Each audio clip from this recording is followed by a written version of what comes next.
எப்படி இது அதனுடைய கரு வளர்ச்சிகள் பெற்று அதனை பெறக்கூடிய தகுதியின் நிலைகளை நம் உடல்கள் இரத்த நாணங்களில் அந்த அணுக்கள் பெருகும். முதல்ல கரு என்பது முட்டை, பின் அதன் உணர்வின் தன்மை நாம் இவ்வாறு நாம் என்ன அந்த அணுக்கள் வளர்ச்சி அடைந்து விடுகின்றது. இப்போது ஒரு கோழி தனக்குள் இட்ட முட்டை எப்படி அடைக்காக்கின்றதோ, அதன் உணர்வின் தன்மையை அதில் உடலில் வெப்பமாக்குகின்றதோ, அதன் பின் அந்த அணுவின் தன்மை அந்த வெப்பத்தின் துடிப்பு கொண்டு அந்த கருவின் துணை கொண்டு அது குஞ்சியாக வளைகின்றது. குஞ்சியான பின் அது தான் வெளிவந்து இந்த கோழி எந்த உணவை உட்கொண்டதோ அதே உணவை உட்கொள்ள இது தொடங்குகின்றது. இதை போன்றுதான் நாம் இப்போது உங்களுக்குள் இந்த தியானத்தால் நுகரச் செய்த உணர்வுகள் அனைத்தும் கருவாக உருவாகின்றது. அதனுடைய நினைவுகள் நீங்கள் கூற கூற அந்த முட்டையின் வளர்ச்சி பெறுகின்றது. நீங்கள் இந்த எண்ணம் அடிக்கடி எண்ணும் போது அதை அடைக்காக்கின்றது.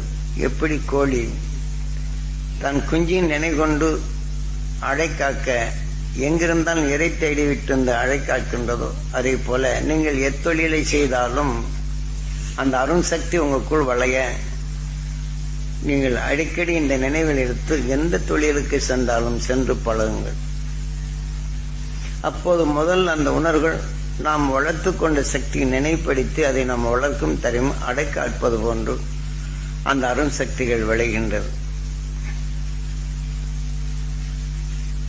இப்போது கோழி எப்படி தன் கூகி அந்த குஞ்சி தனக்குள் இறை தேடும் போது அந்த கோழி கத்தி தனக்கு இறை கொடுக்கின்றதோ, இதை போல நமக்குள் அந்த அணுவின் கரு ஆகிவிட்டால் இந்த உணர்ச்சியின் கிளர்ச்சிகள் நம் இரத்த நாணங்களில் கிளம்பும் போது நமது உயிர் அந்த உணர்வுகளை அது வெளிப்படுத்தி இன்று காற்றுக்குள் கலந்துள்ள அருள் மகிழ்ச்சியின் உணர்வுகளை கண் வெளியும் காது வெளியும் உடல் வெளியும் நாம் சுவாசிக்கும் அந்த உணர்வு வழி நமக்குள் கொண்டு சுவாசித்து உடலுக்குள் பரவை செய்து அந்த கருக்களை உருவாக்குகின்றது. நாம் இவ்வழியில் நடந்தால் அதன் வளர்ச்சி பெற்ற பின் நம்முடைய நினைவாற்றல் அந்த அகசியம் சென்ற பாதையிலேயே செல்லும். நமது வாழ்க்கையில் எத்தகைய வெறுப்புகள் நாம் வரும்போது அது நுகருகின்றமோ அது கருவாகி விடுகின்றது. நாம் ஒன்றுமே செய்ய வேண்டாம். ஒருவர் தாக்கப்படுவதை உற்று நோக்கி அது அச்சுறும் உணர்வுகள் நாம் நுகர்ந்து விட்டால் அச்சுறுத்த உணர்வுகள் நம் உடலில் முதலில் ஊழ்வினை என்ற வித்தாக பதிவாகி விடுகின்றது. நாம் நுகர்ந்தறிந்த உணர்வுகள் நம் இரத்த நாணங்கள் கருவாக உருவெற்று விடுகின்றது. இதை பதிவானதை மீண்டும் நினைவுபடுத்தினால் இந்த உணர்வுகள் நாம் நுகரும் சக்தி பெறுகின்றோம். அந்த நுகரும் சக்தி பெற்றால் அந்த உணர்வுகள் நம் உயிர் உடல் முழுதும் சுழலச் செய்கின்றது. அந்த உணர்வுகள் நம் இரத்த நாணங்களிலே கலக்கப்படும் போது அணு கருக்களின் தன்மை அடைகின்றது. நம் உடலிலே கருவான அந்த இதுகளுக்கு வீரியம் ஊட்டுகின்றது. நாம் மீண்டும் அதை நினைக்கப்படும் போது கோழி எப்படி அடை காக்கின்றதோ அதே போல இதை காக்கின்றது. இப்ப வேதனைப்படுவோர் உணர்வுடைய நிலைகள் நமக்குள் பதிவாக்கிவிட்டால் முதலில் சில காலம் தெரியாது. இந்த அச்சுறுத்தும் உணர்வுகள் நமக்குள் முதலில் நுகர்ந்து அடைக்காப்பது போல அந்த அணுக்கருக்கள் வளைந்து விட்டால் பின் கோழி குஞ்சு இடுவது போன்ற நமக்குள் அணுவாக விளைந்து விட்டால் அந்த அணுக்கள் எப்படி கோழி குஞ்சு தன் இறைக்காக கத்தும்போது கோழி கூட்டு பரம்பி அது எறைய கொடுக்கின்றதோ அதே போல நமது உயிர் இந்த உணர்வுகள் ஒளி அலைகள் எழுப்பப்படும் போது நம்ம சிறுமூளை பாகம் எட்டப்பட்டு அந்த உணர்வின் தன்மை கொண்டு நமது உயிர் கண்களுக்கும் செவிகளுக்கும் உடல்களுக்கும் ஈர்க்கும் நாம சுவாசிக்கும் உணர்வுகளை அந்த மூக்குக்கும் இந்த உணர்ச்சிகளை உண்டி அதன் வழி சுவாசிக்க செய்து அதனே எண்ணத்தை நமக்குள் வரச் செய்து அது நாம் இரத்த நாணங்களை கலக்க செய்து நம் உடலிலே அந்த அணுக்களுக்கு ஆகாரத்தை கொடுத்து உதவுகின்றது. இப்ப நாம அருள் மகிழ்ச்சியின் உணர்வுகளை நமக்குள் பெற வேண்டும் என்று நம்ம இரத்த நாணங்களிலே அது உருவாக்கி இதே போன்று காலையில் உருவான அந்த கருவினை நாம் தொழிலுக்கு செல்லும் போது தொழில் ஆரம்பிக்கும் போது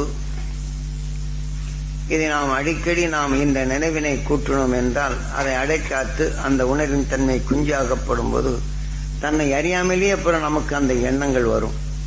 இதை வளர்த்து விட்டால் நாம எண்ணுவதற்கு முன்னால் இந்த உணர்வை கூட்டி நமக்குள் அந்த எண்ணத்தை தோற்றுவிக்கும். அப்ப அதை நுகரும் போது அந்த எண்ணங்கள் நமக்கு வருகின்றது. அப்ப அந்த உணர்வுகள் அதற்கு ஆகாரம் அதை எடுத்துக்கொள்ளுகின்றது. இப்போ முட்டையாக இருக்கும்போது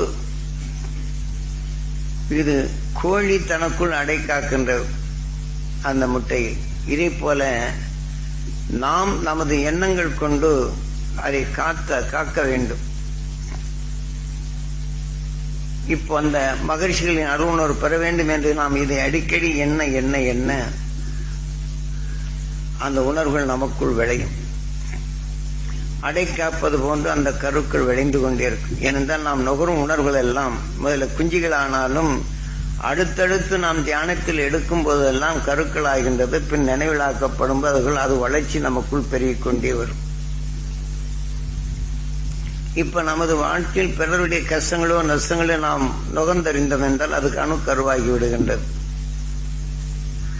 பின் அவர்களை நாம் எண்ணும் போது அந்த கரு முட்டையாக்கி அதன் குஞ்சுகளை பொறிக்க ஆரம்பித்துவிட்டால் அந்த உணர்ச்சிகளை தோன்றிய பின் அதே உணர்வுகளை நமக்குள் வந்து அந்த எண்ணங்கள் நமக்குள் வருது, அதை செயலாக்க தொடங்கி விடுகின்றோம். நம்மை எரியாமலேயே அவர்கள் கோவித்திருந்தால் கோவித்து உருவாக்கும் உணர்வுகள் நமக்குள் அந்த உணர்ச்சியை செயல்படுத்தும் நிலை நாம் நுகரும் போதெல்லாம் நம்மளை அறியாமலேயே அந்த எண்ணங்கள் வரும். பின் அது நமக்குள் அந்த அணுக்கள் அது உணவாக உட்கொள்ளும் போது நம் உடல்களிலே பல நோய்கள் வரும். அதன் வெளிக்கொண்டு நாம வேற ஒன்றும் வேண்டியதில்லை. அடிக்கடி ஒருவர் சண்டை போட்டுக்கிறார் என்றால் உடனே அதை திரும்பி பார்க்க சொல்லும், இல்லாமல் அவங்க நினைவு வரும். நமக்கு சம்பந்தமே இல்லை என்று இருந்தாலும் கூட வேடிக்கை பார்த்த உணர்வுகள் அவருடைய செயல்களை உற்று பார்க்கப்படும் போது அது கருவாகி அது அணுவாக உருவாக்கிவிட்டால் அது இறைக்காக இந்த உணர்ச்சிகளை தூண்டி நாம் நுகரும் போது அந்த எண்ணங்கள் நமக்கு வரும். இப்படி வளர்ச்சி அடைந்து விட்டால் யாருடைய எண்ணங்களை நாம் அதிகமாக நுகர்ந்தறிந்தோமோ இந்த உணர்வின் அணுக்கள் பெருகிவிடும். ஆக நமது நினைவாற்றல் இது சிறுக சிறுக நமக்குள் நோயாக விளைந்து நம்மை அறியாமலேயே நமக்குள் அந்த செயலை செயல்படுத்தும் உணர்வுகள் நுகர்ந்து அவர்கள் நினைவு மறைந்துவிடும். அவர்கள் உணர்வுகள் நமக்குள் வளர்ந்துவிடும். நாமும் அதன் வழி செயல்படும் உணர்வின் அணுக்கள் பெருகி அவர் உடல்களிலே வந்த நோயின் தன்மையும் நமக்குள் பெருகும். அவர்களுடைய உடல்களிலே அந்த செயல்களை செயல்படுத்தும் போது எதுவோ அதையெல்லாம் நமக்குள் வந்து விடுகின்றது. இவ்வாறு நமக்குள் அது வளர்ச்சி பெற்றுவிட்டால் நாம் வேடிக்கையாக பார்த்ததை அவர்கள் தவறியிருந்த உணர்வுகள் நாம் நுகர்ந்து விட்டால் அந்த உணர்வுகள் நம் உடலை இது வளர்ச்சி அடைந்து இந்த உடலை விட்டு சென்ற பின் அதே நினை கொண்டு அவர் உடலுக்குள்ளே நாம் ஆன்மா சென்றுவிடும். அவர் உடலுக்குள் நாம் ஆன்மா சென்று விட்டால் அதே சமயம்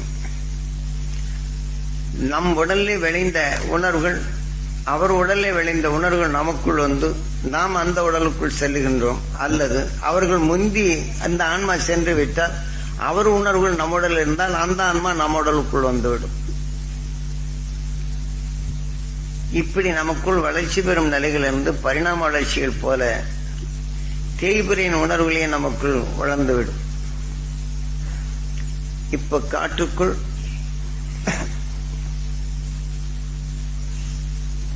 ஒரு ஆடு அடிக்கடி நரியை உற்று பார்த்து அந்த உணர்வின் தன்மை தனக்குள் வளர்த்து கொண்டால் அதன் உணர்வு அதுக்குள் கருவாகி உணர்வின் அது கருமுட்டைகள் அதிகமாகும். பின் எந்த நரியை உற்று பார்த்ததோ அந்த உணர்வின் தன்மை தனக்குள் வளர வளர அதன் அச்சுறுத்தும் உணர்வும் இதுக்குள் வந்து அது வளர்ச்சி அடைந்து விட்டால் இதற்கு நோய் கடைசியில் வரும். இப்ப அதன் நினைவாகவே இந்த இது அது ஒன்று கொண்டு சாப்பிடவில்லை என்றாலும் இதற்குள் வளர்ச்சி பெற்ற இந்த ஆடு அந்த நரியின் உணர்வை வளர்த்து கொண்ட பின் இதுவே நோயாகி இது வளர்ச்சி பெற்ற பின் இந்த ஆடு இறந்தால் அந்த நரியின் ஈர்ப்புக்குள் சென்று அது நரியாக பிறக்கும் தன்மை வருகிறது.